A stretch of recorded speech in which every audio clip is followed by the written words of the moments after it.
Well, this is the wonderful team behind the film you just watched. And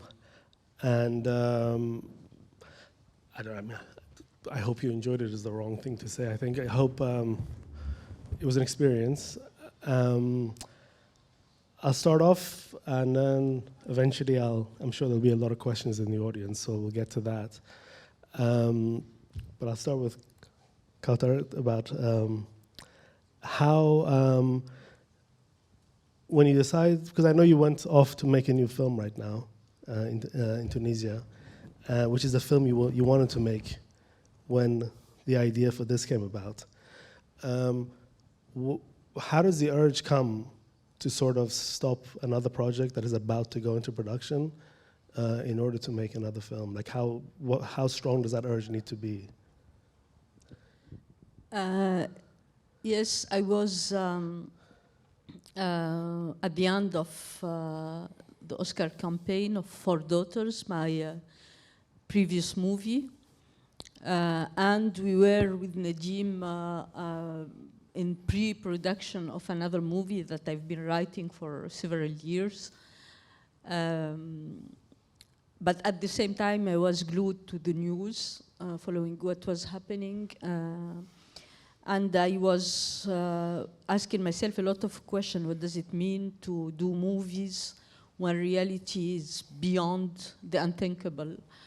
Does it have any meaning, you know? And at the same time, I wasn't sure that I wanted to tell this particular story at this time, you know? And then one day, I heard the voice of Hind Rajab, a small extract on internet. And for like a millisecond, I thought she was asking me to get her out from where she is, because in her voice there was such immediacy. And her voice haunted me, actually. And I thought that, what can I do, you know? You feel a deep sense of helplessness, sadness, anger, all those feelings. What can I do with those feelings? And I know how to do movies. Maybe I should do something, a movie. So I remember I called Nadim and I told him I can't do the other film. Let's think about the voice of Hind Rajab. I wasn't sure that I can do a movie, you know, because it wasn't rational. It was impulsive almost. It was something very, very strong, a kind of emergency. If I, you know, don't do anything, I'll be complicit in a way. So it started like this. And then I thought, if I want to do a movie, I have to ask the permission from her mother. So I called the mother, actually, Hind's mother. And she was mourning, grieving, because anybody can imagine losing a child is one of the most horrible things that can happen to a mother or a father. But she gave us her blessing, and actually, as you can see, she appears at the end of the movie. And then the second step was to ask the Red Crescent for their permission, and also to give me all the recording, because they published only a small extract. And I was lucky enough, they gave me the recording. And when I heard it, it was very difficult. I was sure I want to do, I should, like, I can't do anything else right now, except the idea of how to honor her memory and how to tell this story. And regarding the Red Crescent, were they fully on board from the beginning, or was it a situation where it was a lot of back and forth in order to get them? In the beginning, there was some back and forth, but I was lucky enough, one of the person in the Red Crescent, the responsible, he knows my work, so he trusted me. Like, yeah, you can tell this story. So after some back and forth, I received the recording, and from the moment I received the recording, they were fully supportive. They were partner in the movie, actually. And I talked a lot with Amer, Rana, Mahdi, and Nisreen, because I had their voices in the recording, but I needed to know what happened around, you know, that day. So we talked a lot, and I started writing, and I gave them the screenplay to give me feedbacks, and then I started casting. So I met those wonderful actors. Clara is not with us, but and then I put them in contact with the person they will portray to work together. And Nadim, when she told you, I don't want to make the other film, I need to do this, did you freak out?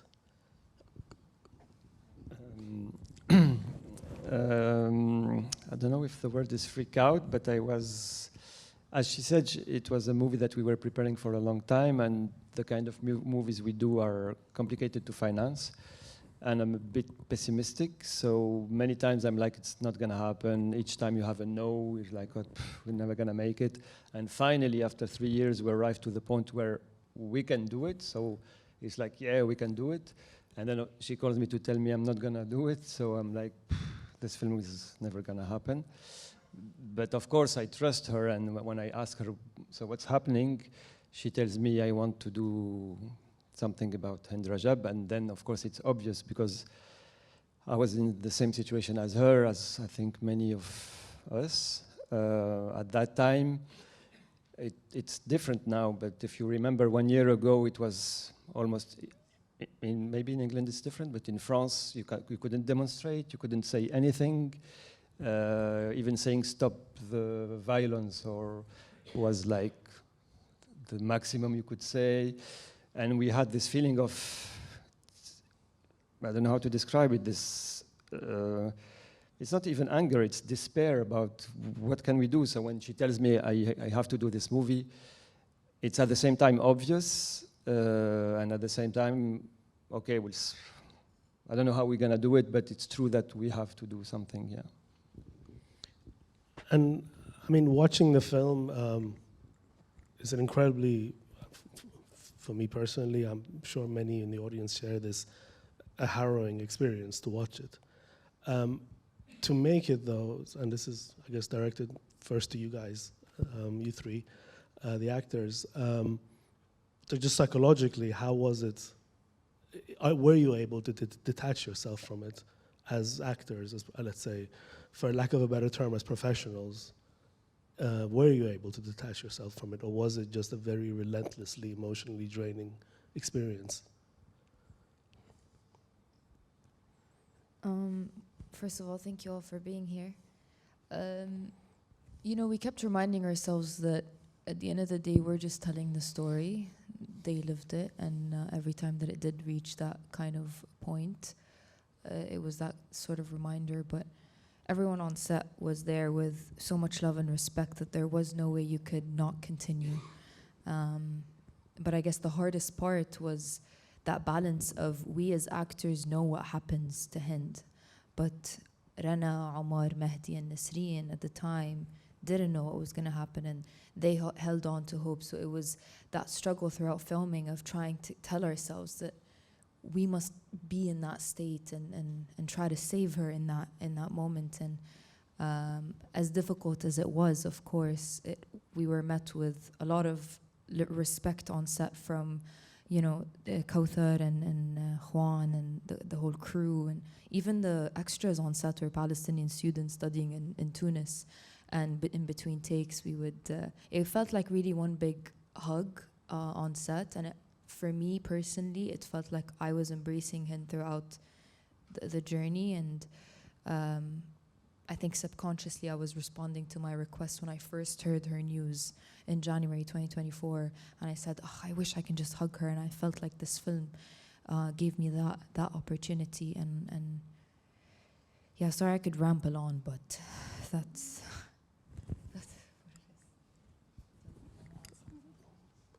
On your part? I think this movie just taught me that being professional is something that not that important, because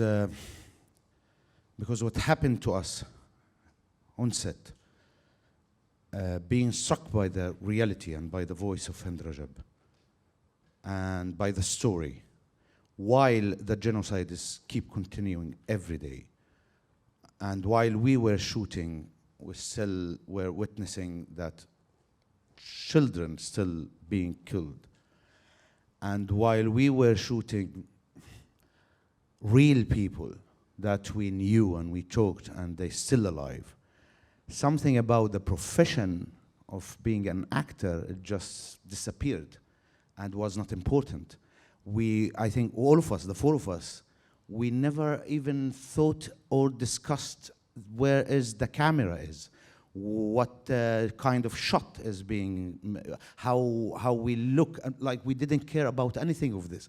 We just drowned immediately into the situations, and we left. I remember now that every day we left the set in a position and nobody touched it, and then the next day we came back and we just went into the set and continue what we stopped from the moment we stopped yesterday. So no preparation on set. It just you go, you get yourself into the costumes and you just go in and start acting from where you stopped. It's something about this. It just, you can't handle the professional tools, and you can't keep them during such shooting, because the material that you are dealing with, it's much bigger than life even. Not that just bigger than profession. It's bigger than life. It's your mind and your emotions couldn't contain the catastrophe and the cruelty that you are facing and try to make it alive again. It just was a fight between your intentions as a person, as a human being, that you didn't want to do this film while you're shooting it because you didn't want the story to happen, that you are trying to bring to life a story that you don't want to happen. It just was a contradiction of feelings that I think profession and professional, just something, it was very, very small, and it just was around the corner and not important at all. Have one. I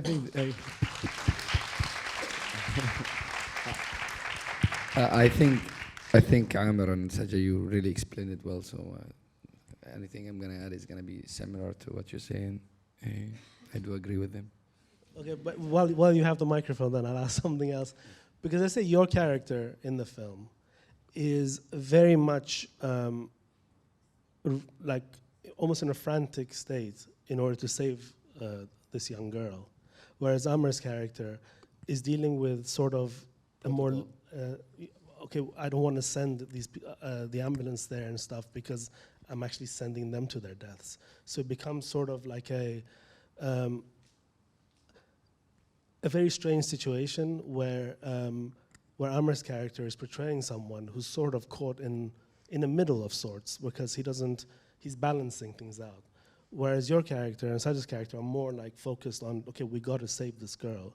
And it really shows not complexity, but just a word we've used quite a bit already, the helplessness of the situation.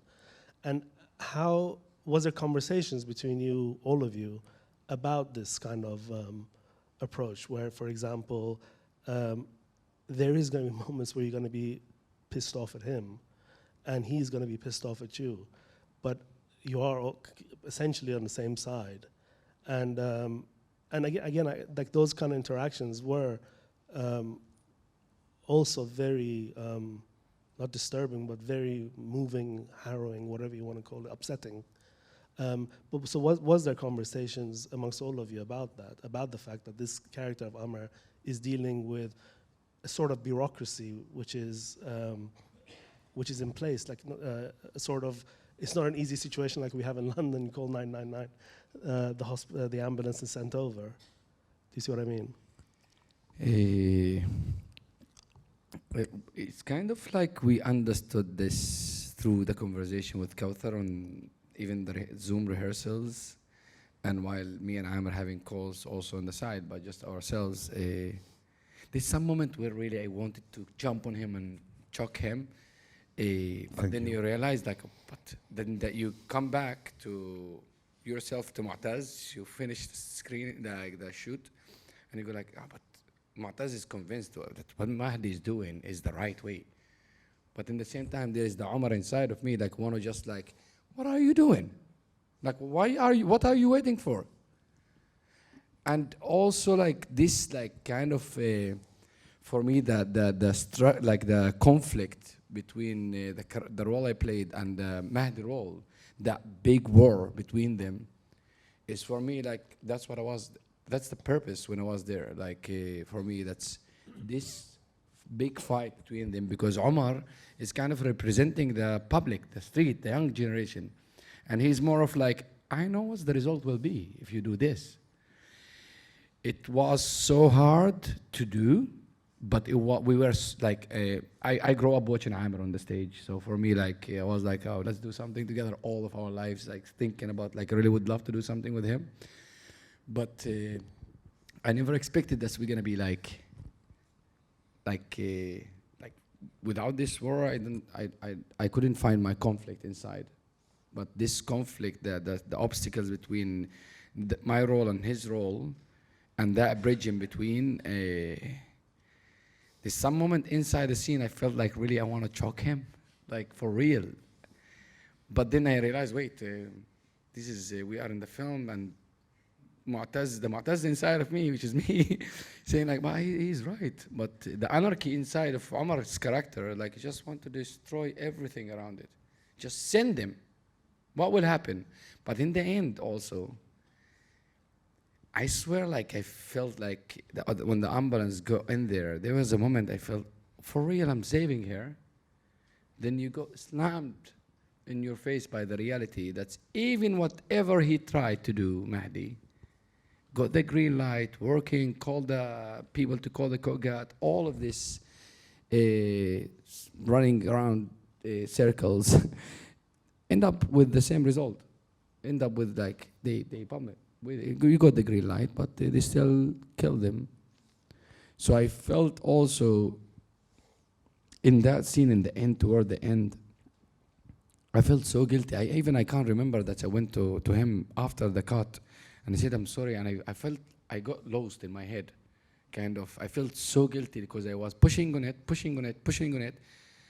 and he was trying to protect the guys and to follow the protocol because he knows the result. But for real, I felt so guilty for, like, all the shoot, because we was filming, like, from A to Z, from scene by scene.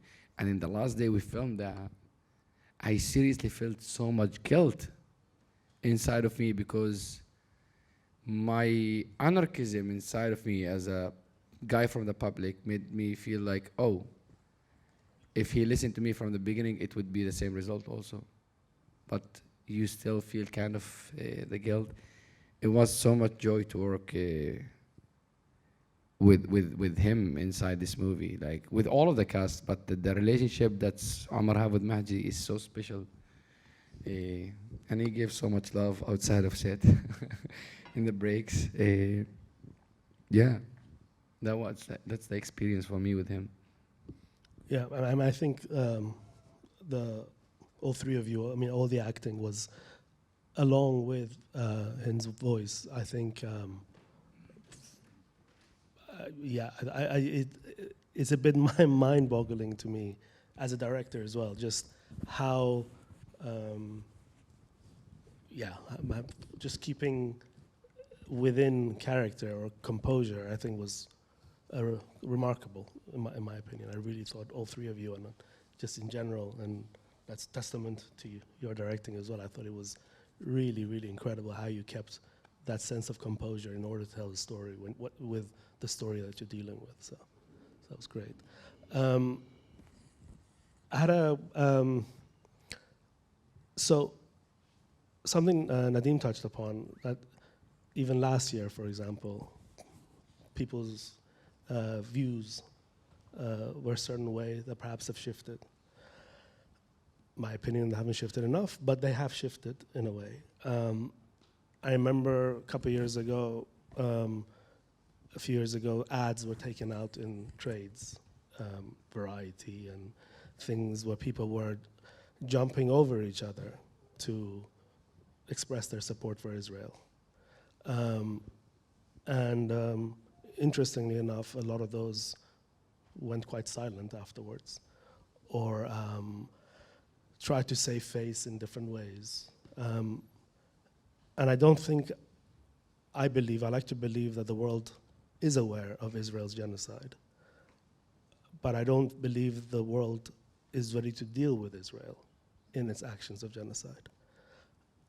As a filmmaker, like again, going back to the word helplessness, as a filmmaker, how much do you think, like for example, a film, using this film as an example, can push that needle, can push that, sort of bring it more to the public sphere, that people can, because I know, for example, people who saw the film in Venice were, obviously they could not stop talking about it. They could not stop reflecting on it. And every time someone asks me, do you think films can change the world? I always say no, because you're talking to people who already have, probably most of them, the same viewpoint as you. I just wonder, but this is, I think, is a very specific, a more, let's say, specific situation. And how much do you think this can add to the conversation to just show the atrocities of Israel, show the actions of Israel against Palestinians? This is a very good question, because this is a question we ask ourselves, filmmaker, what can movies do? And before, when journalist or someone ask me, can movies change the world? I say no, because you don't have that power. But movie can change the way we look to the world, we see the world, because we experience something. With this movie, I'm thinking more about the power of cinema. Why? Because during all this genocide, there was something surreal happening in the conversation around what is happening, especially in the media. And you have so many well-intentioned people explaining, trying to do pedagogy, you know. And I was noticing that it's not going anywhere, because when you explain, it's you know, and when you have another ideological idea, your mind refuses, you know, the argument. So at some point I said, we are done explaining. It's not good to explain. Let's feel. Let's use the tools of cinema, because cinema is the place for empathy. When you see a movie, you live in the shoes of the other that you don't know, and you understand him on a human level. And this is very powerful tool, you know, to be able to identify with those Palestinian humanitarian workers is more powerful than explaining, you know. And I think that this is something very, very important. And yeah, I think if this movie can participate in the discussion and change things, I'll be very, very proud. Will all of us. We did it in this spirit. There was something about we can't not do it, actually. Mm-hmm. And Saja, there was something, I remember I watched your press conference in Venice, forgive me, I'm going to not do justice to your words, but you said a sentence which I'm paraphrasing here, along the lines of this is grounded in the truth, in reality. It's along those lines, I believe. Anchored in truth. Yeah, anchored in truth, yeah. And I think the use of Hind's voice unquestionably does that, because it is reality. It is pure reality. And I think films that deal with, I don't know, political situations, social situations, topical situations, there's always that pressure to be, let's say, not black and white, be very sort of see both sides and this, that, the other. I long ago stopped seeing both sides. I long ago made this black and white for myself. And I wear that with a badge of honor. I'm not hiding behind that. For me, the situation is black and white, the reality of what's going on there.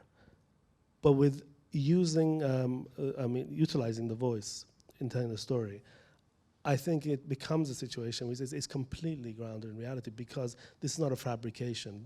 Someone can't turn around and say, oh, fake news, or this was altered, this was that.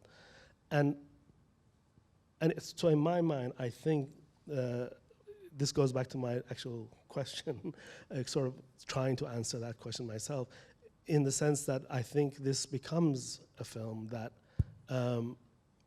almost can work in a way which I find a lot of journalists just aren't working, in getting fully questioning, fully, let's say, putting it out there, the thing about feeling, what you said, in order to get people to feel that. Because if you feel, maybe somebody will get their head out of their asses and do something about something. Yeah. I think that's the power of cinema. Cinema bears witness to reality. But at the same time, we want to be able to tell stories of, love stories, and we want to see ourselves outside of the lens of pain. But I think in order for us to do that, we must take ownership of our own stories. And when we tell our own stories of the region, it's not just performance, we're preserving a memory.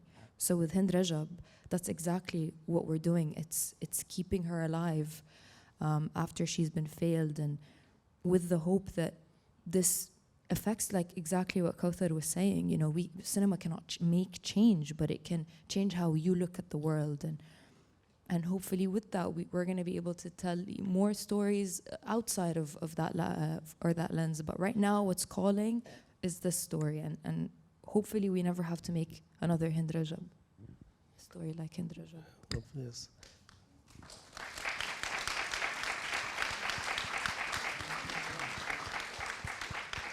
I'm going to just ask one more question, and I'll pass it on to the audience. That's okay. Her mother, are you in touch with her? Has she seen the film?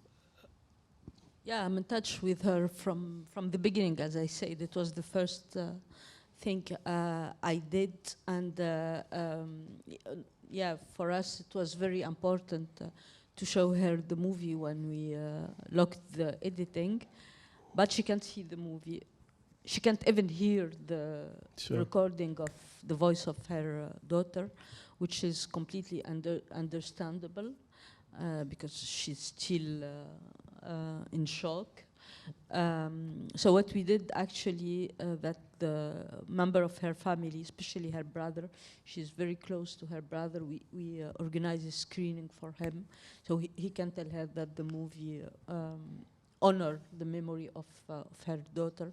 And actually, we will meet soon, all of us, with Hind's mother and the real Red Crescent people, with the actors, all of us together for the first time. Where? In Qatar, in Doha, in a new film festival, and the movie will do the opening night. So they are inviting all of us. Amazing. Great. Okay, I babbled on a long time. Perhaps if there's any, I think there's a microphone floating around probably. If there are any questions. Hi. Well, thank you for this movie. And I'm not very familiar with the process behind making a movie like this, but I saw some names that seemed familiar, Brad Pitt most notably, and I was curious, what is their level of involvement in a movie like this, and what's their role? So you didn't recognize him in the film? He was passing by behind. Yeah, actually the process of this film for me was different than the other ones in the financing. It's a financing that was different, basically based on private money, which in the US we call EP, executive producers. But you also have another EP signification, which are the names that you saw: Joaquin Phoenix, Glazer, Cuarón, Brad Pitt. And these names came at the moment when we were editing. And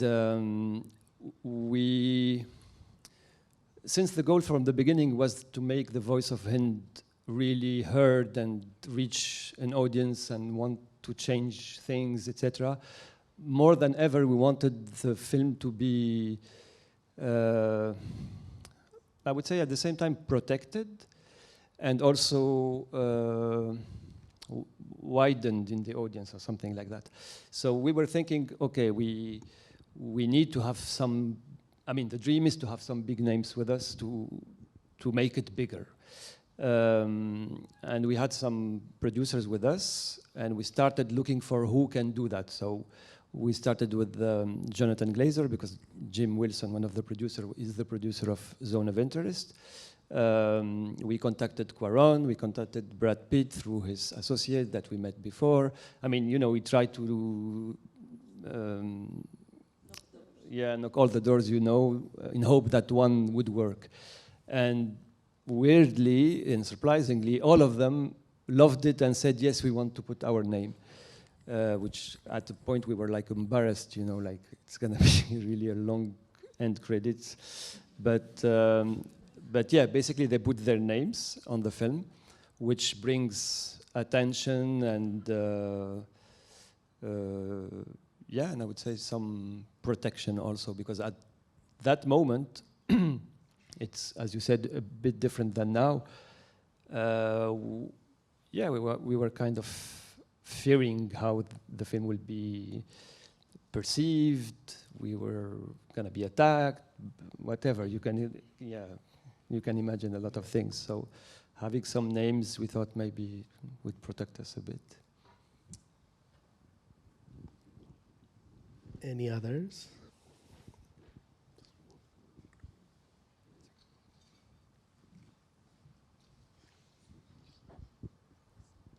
Hi there. Thank you so much for this film. It was just so moving and phenomenally well done. I followed your work for a while, Kaouther, and I'm amazed how you use the genre of documentary film and you change the genre to make meaning through cinema. I have a couple of questions. One, you said in the beginning that the film came about from an impulse, and I wondered if anything surprised you on the way of making this film, if the final film was unexpected in any way. And the other question, and this is for the actors as well, your work was amazing. Such a big part of the film seems to be about urgency and time. And then also this is happening with the genocide, that everything is urgent. How did you balance that with also wanting to make the film, I guess, properly, which inevitably takes a lot of time? And yeah, I just wonder those two questions. Sorry for taking so long to ask them. I'll start by answering what I called impulsion. because I think cinema is emotion, I trust the first impulsion when I meet an idea of a movie, like the first feeling I got, because this is what I want to share with the audience. Like you, audience, you are watching the movie for the first time. You don't know anything about the process. So the first time I deal with this, the beginning of a movie is the first impulsion I have. Then I start working, which is more rational, technical, let's say. But when I'm about to make an important choice, because filmmaking, writing is about making choices. When I'm about to make a choice, to make the right choice, I go back to this feeling I felt in the beginning, because this is the feeling I want to share with the audience. So for example, you were talking about documentary and fiction, and I was thinking that how to tell this story, from which point of view, because I could tell this story from Hind's point of view inside the car. But I went back to this moment, and as I told you, I thought she was asking me to save her, and I felt this helplessness, sadness, and I asked myself, if I felt this, she wasn't talking to me, what about the real people she was talking to? So their point of view, in a way, is a translation of this feeling, or it's something that concentrates this feeling. So this is how I made the choice to tell the story in their offices far from Gaza. And then there was another thing, should I make a pure documentary, although I hate the word pure because nothing is pure in documentaries. So I'll talk with the real Red Crescent people. So I went back to think about this choice, to this feeling, and there was something about save me, the immediacy, me hearing, thinking that she's talking to me, and the hope to save her that brought me immediately to this moment. Not a documentary talking about what happened in the past. And there is the fact that the genocide was going on, and children and civilian men and women killed every day, that made this situation more immediate. So to go back to that moment, I can't do pure documentary, let's say. So I thought about actors who will leave this first moment of hearing her voice, and they express it in a very elegant way, the knowing and not knowing, being in the moment and saying we can save her. And this is something I felt when I was working with them, and no, it's an event in the past. So yeah, this is how it was decided, all those elements. But I'll add another thing, and then I'll give the mic. The fact, I was conscious about the fact that if I bring actors to tell this story, which is beyond the unthinkable, maybe an audience who don't know what is happening will think it's a rescue mission movie or a thriller, So for me, it was very important to anchor all this in reality. For example, we start with the voices are real, and then at some point, if you remember in the movie, the actors stop acting and they are only listening to the real voices to remind the audience they are actors, but it's real. And at the end, when there is the bombing of the ambulance, which is something so devilish, the ambulance is meters away from, and you can't believe it, So you have to bring reality. So that's why we have this shot where we see the real person on the phone dealing, because this is an archive they gave to me. And then we go directly to the documentary or the scene we see every day on our social media, and we don't know what is the the story behind those scenes. So we become like scrolling and not numb, you know. Yeah. I'll also, before I give you guys, I'll just cover the second part of your question. For me, working on a film that is in such close proximity to what's happening outside the film gave me so much drive, gave me purpose, because this is bigger than us. You know, a voice so small represents something so big, and to me it was a responsibility to give it justice, to give it what it deserves by, you know, contacting the real characters and speaking to them and developing a friendship with time and really digging into it, because it deserves even more than what we gave. And so it was an honor to do it. And yeah, I don't know if you guys want to add something to that. Just it felt like we kind of the cinema Red Crescent, because we felt like something immediately must happen. And I remember when I got the script and talked to Kaouther, immediately I felt like this should happen and fast now. It can't wait. It's something that we need to do immediately. It's a voice that we have to raise immediately and now, because the world is witnessing what is, and at that time, today it's a bit different. To be honest, like the last 6 months, something changed in the world. And I think also for the film, if the film was opened like a year ago, I think it would received differently. And today is different, but at that time, it was when you saw the world is witnessing something so horrible that is happening and continue happening every day, and nobody is, you know, it's just people even didn't talk about it. It's just people, or either they were scared of talking because they didn't know what will happen to them in their countries, all around the world, and I think also here, and or either they didn't know what to say and what to do, and or they said like we can't do anything.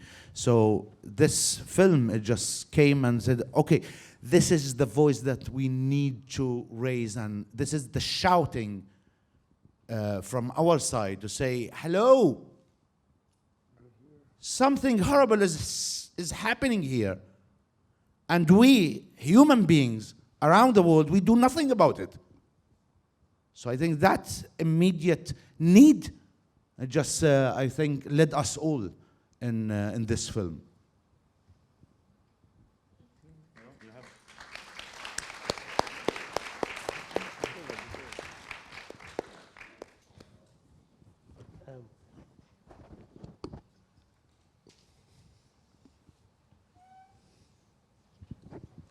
Good evening, thank you very much. Just a very short question. Do you have a way to distribute this film in Israel? No, this is not a naive question, because the other day there was the screening of Yes, and they said that even if they cannot distribute it easily, they will find other ways to have the film seen in Israel as well. This is a very good question, because I've been boycotting Israeli institutions since my first movie, and I think that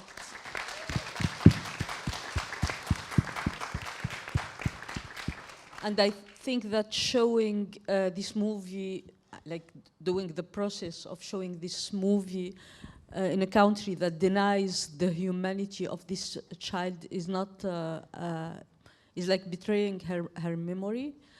But I think Israeli will watch it once it will be in streaming or something. But showing it officially, it's not an option right now.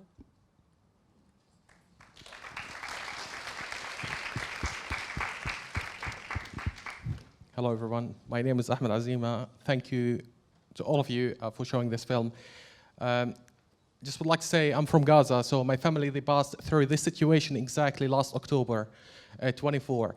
My question to you, have you faced any threats from the IOF regards to this film? Have they said, we are going to limit your works? As we saw on social media, if anyone speaks about Palestine, like they block him, they threat him so to not speak about Palestine. Have you faced any threats from the IOF?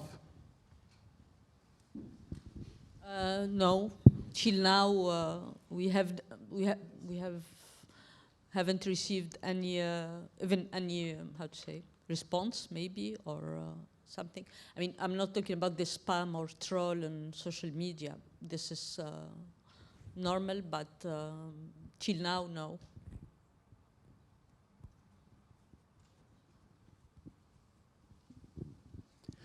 Thank you. As we are at the Institut Français, I wanted to ask a question about France. So do you have distribution in France, and do you approach the promotion maybe differently?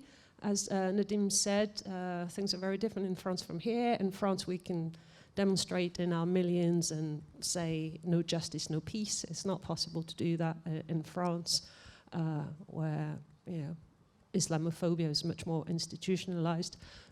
Are you approaching the promotion a bit differently, and are you hoping maybe to change things in the view in that country? Thank you. So yes, the film will be released in France actually next week, not next week, in 10 days, 26th of November. We didn't start the promotion yet, so we will see. It's true that I think there will be something different in France. We see it a bit in the reaction of the critics, for example, where, I don't know, it's a feeling and it's still new, so I'm cautious about it, but I feel there is some kind of gêne, how you call it, gêne?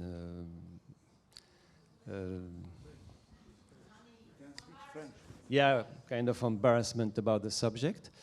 So we'll see. We'll see what other. I mean, what I know for facts, so this is real, is that the distributor is releasing the film as one of the biggest releases for this kind of film. Like, it's going to be on almost 300 theaters, which is really, really big, almost everywhere. So there is a will or a desire for the film. For the rest, we will see. We didn't do yet Q&As in France. We didn't, so... We did in Montpellier. True, we did in Montpellier the first one, and we won the... I mean, actually, we did 2 screenings. We weren't in one of them, but we both won audience awards in the both screenings in France. Yeah. And it's going to be in the UK in the 16th of January in all of the cinemas, and it's distributed by Altitude. So just, you tell your people it's coming to the cinema, also to the UK.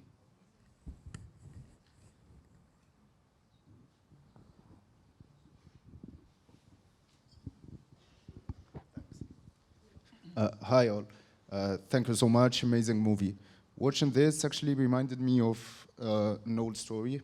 I'm not sure, like, for someone like me, like born in the mid-90s, this reminded me of Mohammed Dadurab, which, like a kid, probably a bit older than Hind Rajab, but who was killed and targeted in front of his father. He was trying to protect him, and that was not enough. And I think, if I'm not wrong, that was the Eid Day, which is a holy celebration, like, for Muslims. So my question here is that this is not new. Like, we've been seeing this since an early age. Maybe in the Western world, this is not really exposed, but for me, someone coming from Tunisia, and thank you so much, actually, Kaouther, for exposing this. Like, I'm feeling proud, like, to see, like, a Tunisian director exposing this. Yeah. Thank you. Thanks.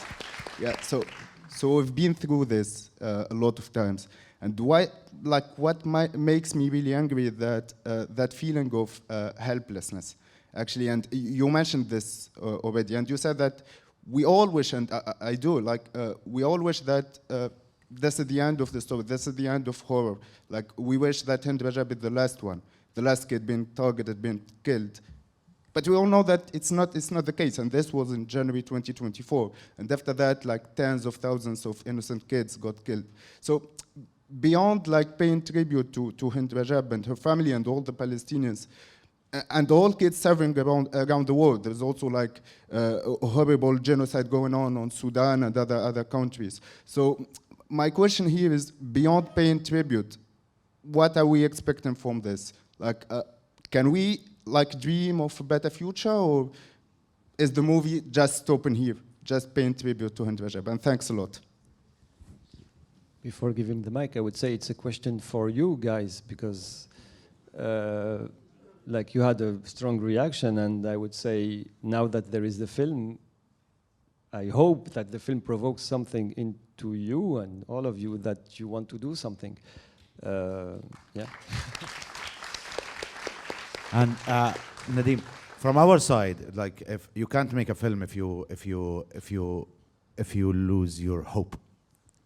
Like creating art is because you still hope of change and change something and move things. So from our side, I think Kaouther just led us into hope.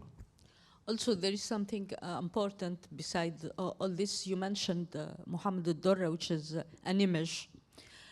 There are thousands and thousands of children and horrible stories, not filmed, not documented. And we live in a world where the images and the representation is very important, because when you don't know something and you don't have a representation, the unknown is always scary, and you don't. And that's why I think that in the history of cinema, the representation of Muslim, Arab, and Palestinian in Hollywood films wasn't how to say, was full of cliché and not good.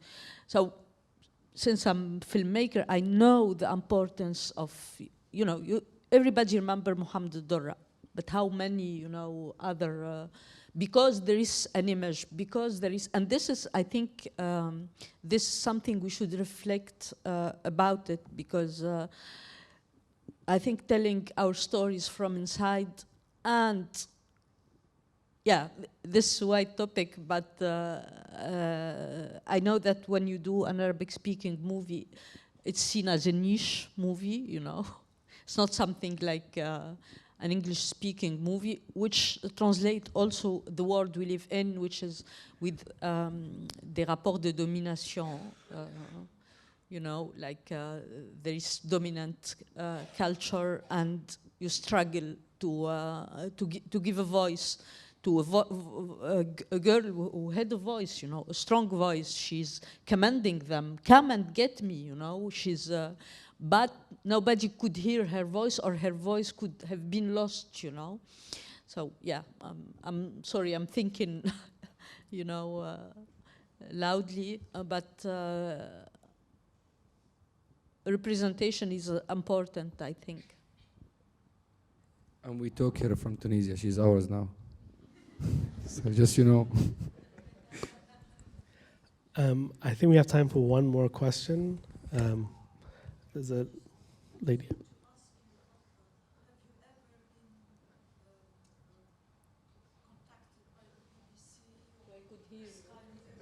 Have you? Hi. Have you ever been contacted since since the voice of Hind Rajab came in the festival in the Venice Biennale? Has the BBC, Sky News, Radio 4 contacted you to do an interview about this film? And since the Hind Rajab, there's a foundation as well called Hind Rajab. I just was curious to know whether the mainstream media in the UK has contacted you, because it's an amazing film, and thank you, because I know your work. The Four Daughters, I really admire your work. If the British media Yeah, the British media, the mainstream media, yes. BBC. Oh. Yes, I mean, when we do a movie, in general, we have what we call promotion, so people can hear about the movie. And yes, I did some interview with British media yesterday. Yeah. So it will be released when the movie will be released. It's true that when you do promotion, you can have all kind of media. You can have small, big, etc. From what I know from here, the ones that you had were quite big, I would say. So there was Sky News, there was Financial Times, The Guardian. So this is also a hope. We were talking about hope, that we kind of noticed that there is a bigger reception on this film than on others, which is a good thing. And then, of course, we don't know to how far it will go, to how many people it will reach. Our goal from the beginning was, I used to say that there are let's say 10% of the people who will be always okay with the subject of the film. 10% will be always against it, whatever happens. And there is 80% in the middle that maybe don't know, don't care, don't have time, it's too complicated, whatever. And for me, these are the people we wanted to reach, like the 80%. And again, I told you that maybe the audience has a goal to change things, which is to make the film reach those people who don't know, don't care, don't understand, and make them at least see. And then they can make up their mind and see other films and decide whatever they want to think, but at least see, because, yeah, sorry. So yeah, the film is coming out. Altitude are releasing it here, January 16th. Tell your mothers, fathers, lovers, sisters, brothers, everyone to go watch it. Enemies. And particularly your enemies. And yeah, just a big thank you to the whole team for such an experience. Thank you.